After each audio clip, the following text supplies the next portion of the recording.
আসসালামু আলাইকুম দর্শক, রাজধানীর উত্তরায় বিমান বিধ্বস্ত হওয়ার ঘটনাকে কেন্দ্র করে লক্ষণ খুব ভালো মনে হচ্ছে না। শিক্ষার্থীরা উত্তাল হয়ে উঠেছে। সরকার কতটা এটি নিয়ন্ত্রণ করতে পারবে সেই প্রশ্ন সামনে আসছে এবং দুপুরের দিকে হাজার হাজার শিক্ষার্থী শিক্ষা উপদেষ্টার পদত্যাগের দাবিতে সচিবালয়ের মূল গেট ভেঙে সচিবালয়ের মধ্যে প্রবেশ করে। প্রিয় দর্শক, গতকাল দিয়াবাড়িতে মাইলস্টোন স্কুল অ্যান্ড কলেজের উপর ভবনের উপর বিমান বাহিনীর যে প্রশিক্ষণ বিমানটা বিধ্বস্ত হলো, তাতে কত লোক মারা গেছে। আসলে লোক বলবো কেন, এরা হলো শিশু, একজন দেব শিশু যাকে বলে আর কি, নিষ্পাপ শিশু। এদের যে নির্মম মৃত্যু হল, যে মর্মান্তিক মৃত্যুর ঘটনা ঘটলো, এটা নিয়ে কালকে আমি একটা ভিডিও করেছিলাম, আরও অনেকে করেছে। আপনারাও আজকে সারাদিন বিভিন্ন সোশ্যাল মিডিয়াতে এবং পত্রপত্রিকায় অনেক নিউজ দেখেছেন। মৃত্যুর সংখ্যা ক্রমাগত বাড়ছে। তাদেরকে হাসপাতালে নিয়ে আসা হয়েছে, বিভিন্ন হাসপাতালে বার্ন ইউনিটে নিয়ে আসা হয়েছে এবং সে বার্ন ইউনিটে পলিটিক্যাল লিডাররা গিয়েছেন শোক প্রকাশ করতে।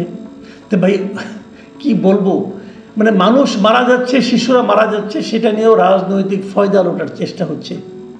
অনেকেই গেছেন, এখানে ভিড় জমিয়েছেন।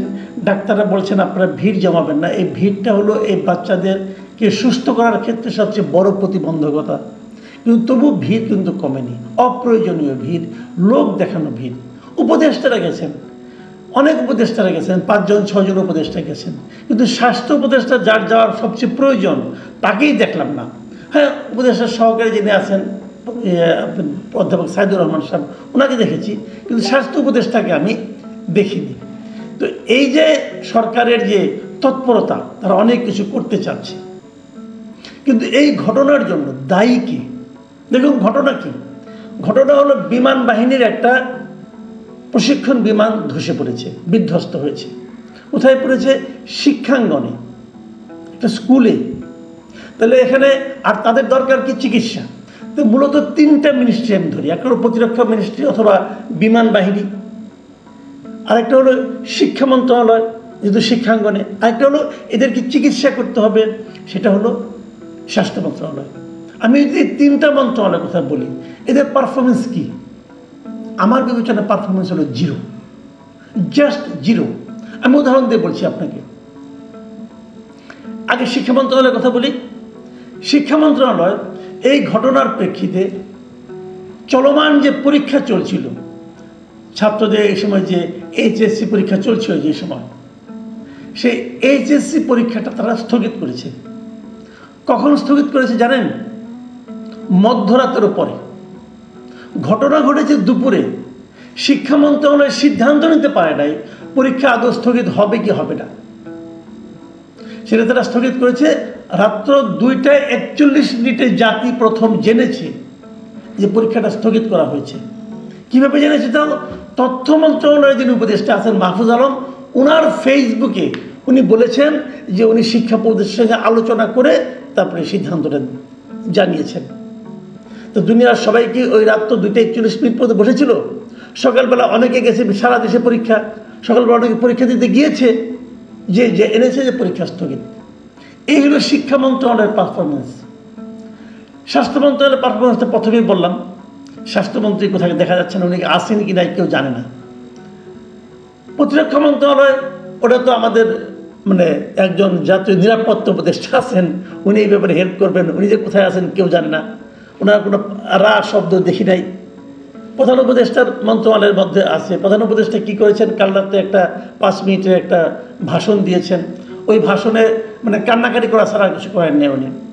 ওনার কাছ থেকে মানুষ একটা প্রতিকার চায়, একটা সিদ্ধান্ত চায়, সেটা কোথায়? আমরা কেউ দেখিনি।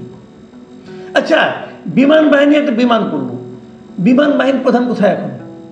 কেউ দেখেছেন? তার কোনো কথা শুনেছেন? শুনলাম ওই নাকি তুরস্কে আছেন। ঠিক আছে, তুরস্কে আছেন, ওইখান থেকে কিছু একটা উনি বলতেন, মানুষ জানতো। যে বিমানটা ধসে পড়েছে এই বিমানটা চীনের তৈরি। 2013 সালে এই ডিজাইনের মানে এই মডেলের বিমান তৈরি চীন বন্ধ করে দিয়েছে। বন্ধ করার আগে আমরা ছিলাম শেষ গ্রাহক। 36টা বিমান নাকি আছে আমাদের। 36টার মধ্যে 3টাই গত কয়েক বছরে বিধ্বস্ত হয়েছে। যে বিমানের এত বেশি 36টার মধ্যে 3টাই বিধ্বস্ত হবে, তাহলে বিধ্বস্তের হার কত? প্রায় 10%-এর বেশি। এই যে বিমানগুলি বিধ্বস্ত হচ্ছে, এই বিমানটা চালায় কেন? এটা দিয়ে প্রশিক্ষণ করাই কেন? কিনেছে 2013 সালে, মানে হাসিনা সরকারের আমলে। তো বোঝাই গেছে লক্কর ঝক্কর মার্কের বিমান হয়তো বিশাল দাম দিয়ে কিনে নিয়ে আসছে। টাকা পাচার তো একটা বিরাট সুবিধা। এগুলো এই সমস্ত সামরিক কেনাকাটাতে কোনো হিসাবও হয় না, কোনটা কত দিয়ে কার কাছ থেকে কিনলো কেউ জানে না, টাকা পয়সা জায়গা মতো চলে যায়। তো এগুলি তো হয়েছে দেশে। সেই বিমানগুলো আরও আছে, আগামীতে আমরা অপেক্ষা করতে হবে কবে আরেকটা কোথায় ধসে পড়ে। তো এইগুলি নিয়ে আমরা আছি। প্রধান উপদেষ্টা একটা বিরাট কাজ করেছেন, ওনাকে ধন্যবাদ তো দিতেই হবে। উনি করেছেন কি, আমরা যেটা দেখলাম যে হঠাৎ করে ওনার যে ফেসবুক ভেরিফাইড ফেসবুক পেজ আছে, চিফ অ্যাডভাইজার্স যে জিওবি, সেই ভেরিফাইড ফেসবুকে দেখলাম যে উনি একটা আবেদন জানিয়েছেন। কি লিখেছেন আমি আপনাদেরকে ওটা পড়ে শোনাই। উনি লিখেছেন, মাইলস্টোন স্কুল অ্যান্ড কলেজে প্রশিক্ষণ বিমান বিধ্বস্ত হয়ে ক্ষতিগ্রস্তদের জন্য যারা অর্থ সাহায্য করতে চান তারা উপরোক্ত ত্রাণ কল্যাণ তহবিলের উল্লেখিত নম্বরে তা জমা দিতে পারেন। হিসাবের নাম প্রধান উপদেষ্টা ত্রাণ ও কল্যাণ তহবিল, চলতি হিসাব নম্বর হতো সোনালী ব্যাংক, প্রধান উপজেলা কার্যালয়ের কর্পোরেট শাখা। মানে উনি মানুষের কাছে এখন ত্রাণ চাচ্ছেন। ভাই, আপনার কাছে পুরো দেশটাই দিয়ে দেওয়া হয়েছে, আপনি করছেনটা কি? দেশটা চালাচ্ছেন কিভাবে? আপনি বলবেন আগে ওরা সব নষ্ট করে গিয়েছিল। ভাই, আপনার হাতে পড়েছে তাও তো 1 বছর হয়ে গেল। এই 1 বছর আপনি কি করলেন? প্রতিরক্ষা মন্ত্রণালয় আপনার নিজস্ব মন্ত্রণালয়, কি করেছেন আপনি? আপনাকে কিছু বলা যাবে না? কেন বলা যাবে না? জনগণের অর্থের যে তসরুপটা হয়েছে আপনি বিচার করেন, এটার তদন্ত করেন, দেখেন কেন কি হচ্ছে। কোনো আলোচনা নাই। আজকে দুজন উপদেষ্টা এবং আমাদের মহামান্য প্রধান উপদেষ্টার মাননীয় প্রেস সেক্রেটারি তারা গিয়েছিলেন সে মাইলস্টোন কলেজে, যে ওনারা কি কি করবেন না করবেন এগুলো বলেছেন। ফল কি হয়েছে? ছাত্রদের ধাওয়া খেয়ে আরেকটা ভবনে যে লুকিয়েছেন, বেরোতে পারছিলেন না অনেক সময়, দীর্ঘ সময়। কেন? তখন বাইরে যখন তাদের ধাওয়া দিয়ে নিয়ে যাওয়া হয়, বাইরে স্টুডেন্টদের স্লোগানগুলো শুনেছেন, ভিডিও দেখেছি আমরা। সেখানে আপনাদেরকে ভুয়া ভুয়া বলে স্লোগান দিচ্ছিল স্টুডেন্টরা। সেই সঙ্গে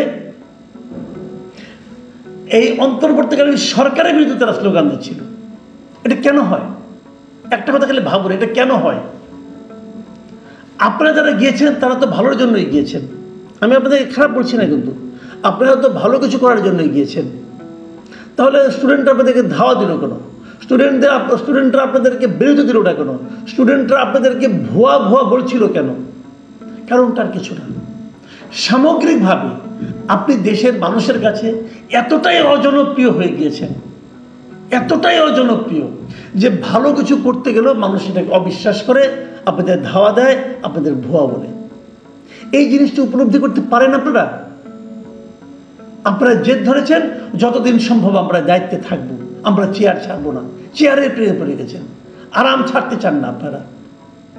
একটা আরাম তো দেখি চেয়ারে আরাম, আরেকটা যে কি আরাম আছে পেছনের আরাম, ওটা তো আপনার যাওয়ার পরে আমরা টের পাবো। এই তো হচ্ছে। স্টুডেন্টরা 6 দফা দাবি করেছে, খুব ইন্টারেস্টিং। আপনাকে একটু দেখুন খালি, ছাত্ররা 6 দফা দাবি করেছে। দাবিগুলো কি কি খুব সতর্কভাবে খেয়াল করুন। দাবিগুলো হলো নিহত ব্যক্তিদের সঠিক নাম পরিচয় প্রকাশ, 1 নম্বর দাবি। কেন? যারা মারা গেছে তাদের নাম পরিচয় প্রকাশটা দাবি আকারে আসে কেন? এটা তো স্বাভাবিক হওয়ার কথা ছিল, এটা তো স্বাভাবিক হওয়ার কথা ছিল। এটা দাবি হিসেবে উপস্থাপিত হলো কেন? এই কারণে হলো যে তাদের মধ্যে সন্দেহ সৃষ্টি হয়েছে যে মৃতের সংখ্যা কম করে দেখানোর জন্য অনেকের নাম পরিচয় দেওয়া হবে না, অনেকের নাম পরিচয় প্রকাশ করা হবে না। দ্বিতীয় দাবি কি? আহত ব্যক্তিদের সম্পূর্ণ ও নির্ভুল তালিকা, মানে যারা আহত হয়েছে তাদের তালিকাতেও কাটছাট হতে পারে, এই আশঙ্কা করছে স্টুডেন্টরা। কেন আশঙ্কা করছে? আপনাদেরকে কেন অবিশ্বাস করছে? আপনারা এখন পর্যন্ত কিছু করতে পারেন আর না পারেন, স্টুডেন্টদের কাছে নিজেদেরকে বিশ্বাসের জায়গায় স্থাপন করতে পারেন নাই, এর চেয়ে বড় ব্যর্থতার কি হতে পারে? তাদের 3 নম্বর দাবি, শিক্ষার্থীদের প্রতিটি পরিবারকে ক্ষতিপূরণ দিতে হবে। 4 নম্বর দাবি, বিমান বাহিনীর ব্যবহৃত ঝুঁকিপূর্ণ ও পুরনো প্রশিক্ষণ বিমান বাতিল করে আধুনিক ও নিরাপদ বিমান চালু করতে হবে। খুবই একদম ভ্যালিড দাবি কিন্তু। এবং তারপরে দাবি হলো বিমান বাহিনীর প্রশিক্ষণ পদ্ধতি ও কেন্দ্র সংস্কার করে আরও নিরাপদ ও মানবিক ব্যবস্থা চালু। এবং 6 নম্বর দাবি, শুনুন 6 নম্বর দাবিটা কি। 6 নম্বর দাবি হচ্ছে শিক্ষকদের গায়ে সেনাবাহিনী সদস্যদের হাত তোলার ঘটনার জন্য জনসমক্ষে নিঃশর্ত ক্ষমা চাওয়া। তার মানে কালকে উদ্ধার কাজের সময় শিক্ষকদের গায়েও সেনাবাহিনীরা হাত তুলেছিল, ওরা দাবি করছে। কেন তুলেছিল? একটাই কারণ, যে দাবিটা প্রথমে তারা করেছে যে নিহতদের যেন নাম পরিচয় সব প্রকাশ করা হয়। আমরা কোন দেশে বাস করছি ভাবুন এবার। সরকারকে জনগণ, এমনকি সাধারণ স্কুল কলেজের ছাত্ররা, তারা বিশ্বাস করে না। এর চেয়ে বড় অপমান এবং এর চেয়ে বড় ব্যর্থতা একটা সরকারের আর কি হতে পারে? আমাদের এই সরকার ততটাই ব্যর্থ সরকার। তারা এখন ওই ত্রাণ চাওয়ার মতো ত্রাণ চায়। আবার দেখলাম এই পোস্টার দেওয়ার পরে 37 মিনিটের মাথায় এটা নাকি উধাও হয়ে গেছে, এখন আর দেখাও যাচ্ছে না।